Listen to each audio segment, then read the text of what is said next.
Hello mga Lods, magandang hapon po sa mga Lodi natin.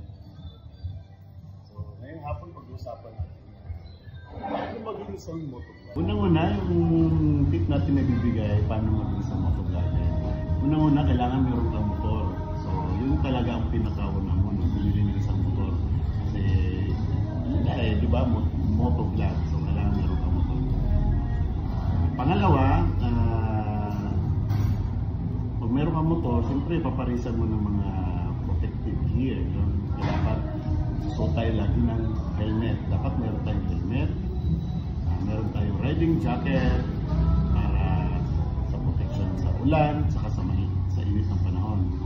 Meron tayong, kung gusto nyo, parisan nyo na rin ng riding jeans. At saka riding boots. Dapat pumili tayo ng mga riding boots na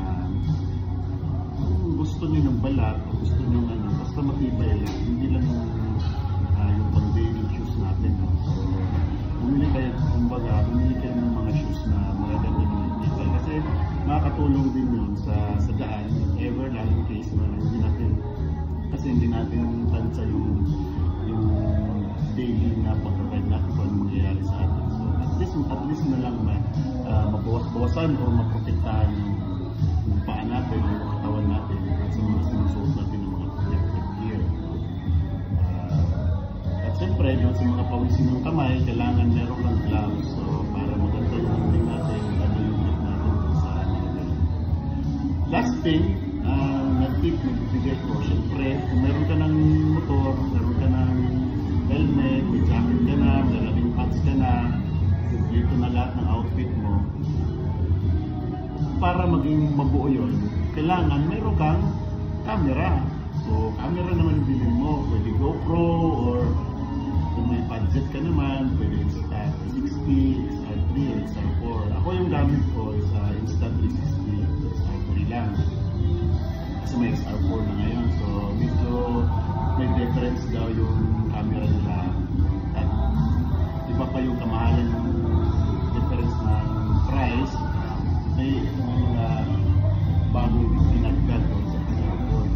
So, yun lang. Kung wala ka namang budget, pwede naman yung cellphone mo. Basta maganda lang yung kuha yung camera ng cellphone.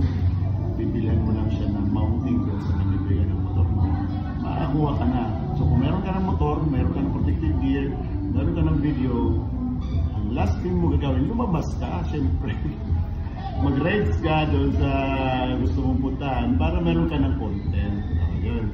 So, pag meron ka ng content, i-edit mo na yun. So, nasa sa'yo yun, depende na yun sa'yo kung paano mo siya pagandahin. Tapos, bigyan ng storya yung content mo. I-post mo sa Facebook or i-post mo sa YouTube. So, yun Lods ha, yun yung tips natin for the day. Paano maging isang motovlog? Paano mag-umpisa? Doon naman sa mga professional na, yung matatagal na sa motovlogging, magbigay naman kayo ng comment dyan sa baba para meron naman kami makuha naman kami ng mga idea galing sa inyo. Ciao! Thank you!